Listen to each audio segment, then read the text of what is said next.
Di pertengahan jalan aku melihat dari kaca spionku, pria tua itu ada di belakangku. Aku berhenti, namun kini ia ada di depan mataku. Hai oi, selamat datang di Mistis Mystery Stories. Oke, di video kali ini Gusti akan menceritakan cerita horor singkat yang berjudul Pulang Kerja. Dan Gusti sudah mempersiapkan beberapa cerita horor singkatnya untuk kalian tentunya ya. Dan seperti apa ceritanya? Penasaran kan? Oke, langsung aja. Don't let you miss this, cause this is Mistis. Cerita horor singkat yang pertama. Sebuah tulisan jatuh dari tiang listrik. Dicari orang hilang. Tidak lama seorang pria yang mirip dengan foto di tulisan itu datang kepadaku untuk meminjam handphone untuk menghubungi keluarganya. Tak lama pria itu menghilang tiba-tiba. Dan aku melihat isi chat itu bertuliskan, "Mah, jangan cari aku lagi. Aku sudah tidak ada." Oh my god.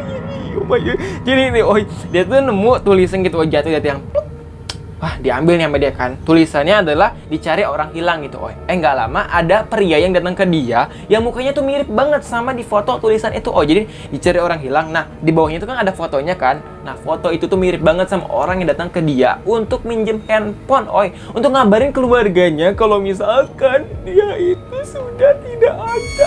Oh my, kok bisa aduh merinding banget. Oke deh, next ya. Saat baru ku tutup pintu keluar karyawan, temanku dari dalam memanggilku. Aku pun kembali masuk. Namun aku tak melihat di mana temanku. Hingga kemudian aku melihat rambut terurai panjang hingga ke lantai di atas meja penyimpanan barang yang tingginya 3 meter. Oh my, semua ini merinding banget. Jadi nih, dia tuh kan baru keluar gitu, dari lewat pintu karyawan, tutupnya pintu karyawan kan. Nah, ternyata tuh ada yang manggil dari dalam, temennya itu, baliklah dia masuk ke dalam lagi kan. Nah, pas dilihat temennya kok kagak ada. Tapi yang dia lihat adalah rambut panjang di atas rak penyimpanan barang. Itu tuh tingginya tuh 3 meter. Berarti rambutnya tuh panjang dari atas sampai ke bawah tuh 3 meter. Oh my, rambut siapa itu dia? Oh my, semuanya banget. Oke, next ya. Aku melihat seorang wanita berusia 20 tahunan duduk sambil menangis dengan amplop coklat di tangannya. Aku pun bertanya, "Sedang apa, Kak? Dan kenapa menangis?" Wanita itu kemudian pergi dan memberikan amplop itu yang di dalamnya berisikan foto. Ia berdiri di tengah-tengah lahan kosong tepat di mana kantorku berada. Dan aku ingat kantorku dibangun 35 tahun yang lalu. Oh my, sumpah, ini jadi nih, si aku ini tuh ngelihat seorang wanita berusia 20 tahunan. Ya pasti muda lah kayak gue sih, 20 tahunan ya. Sambil nangis gitu, terus megang amplop warna coklat. Masih tanya, "Mbak, kenapa Mbak kok nangis?" gitu kan ya. Mbaknya pergi, dikasihnya itu amplop ke si aku. Pas dibuka, isinya ternyata adalah foto dia lagi berdiri di tengah-tengah lahan kosong tepat di mana kantornya berada. Oh my, dan itu baru ingat kalau misalkan kantornya tuh dibangun 35 tahun yang lalu. Berarti kalau misalkan itu orang foto di situ waktu lahannya masih kosong kan, itu sekitar 50 tahunan harusnya tuh wanita itu, tapi wujudnya 20 tahunan. Oh my, berarti itu. Oke, next ya. Seorang pria memanggil-manggilku saat aku akan menyalakan motor. Ia memintaku untuk memegangi sebuah balon. Namun balon itu terjatuh ke tanah dan pria itu terbang hingga tak terlihat lagi batang hidungnya. Oh my god. Jadi nih, dia tuh lagi mau nyalain motornya. Ada seorang pria datang ke dia, manggil-manggil namanya gitu ya, untuk minta tolong gitu, megangin balonnya gitu. Mas, tolongin pegang balonnya gitu kan. Pegangnya itu balon. Balonnya jatuh gitu, Padahal yang awalnya tuh balonnya berdiri kelihatan tegak gitu, karena kan ada oksigennya gitu, Ternyata balonnya jatuh ke bawah. Nah, balon gitu ke bawah, si pria itu terbang ke atas sampai kagak kelihatan lagi wujudnya. Oh my, aneh juga ya. Aduh, sumpah ini horror banget ya. Next, aku mengobrol dengan seorang anak kecil saat aku menunggu ojek onlineku datang. Dan ia memberikan aku sebuah boneka.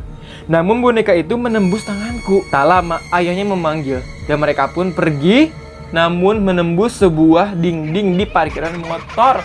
Oh my, sumpah. Oh my, nembus dinding. Jadi nih, si aku ini tuh lagi ngobrol, sama anak kecil gitu, di parkiran gitu, ya.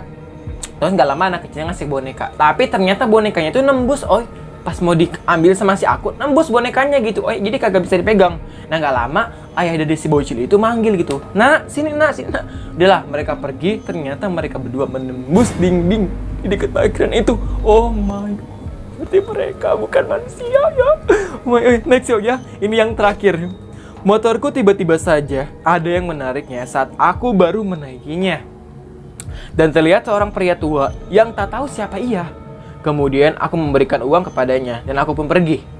Di pertengahan jalan aku melihat dari kaca spionku, pria tua itu ada di belakangku. Aku berhenti, namun kini ia ada di depan motorku. Oh my, oi. Jadi ini oi, itu baru naik motor gitu oh ya. Tiba-tiba ada yang narik motornya dia, dari belakang ditariknya. Ya dia kagak tahu tuh siapa pas dilihat ke belakang kan.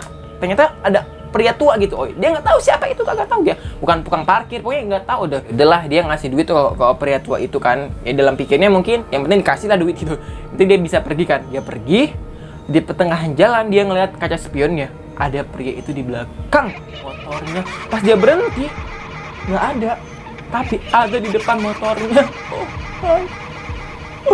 Ngikuti belakang, dan pindah ke depan. Oh my. Dan itulah dia cerita singkat horor kali ini. Oh my. Sumpah ini bikin merinding banget ya. Untung aja gue sih kerjanya di rumah ya, jadi agak ada jadi kan mikir, aduh jangan sampai deh ya. Dan gimana kalian punya nggak cerita horor ketika kalian tuh pulang kerja gitu aduh jangan sampai ya, karena ya pasti bakalan merinding banget. Oke itulah dia cerita singkat kali ini. Semoga kalian suka ya. Sampai jumpa di video-video lainnya, di cerita horor lainnya, dan cerita-cerita bisnis lainnya. Gue sih pamit undur diri, sekian dan terima kasih. Bye.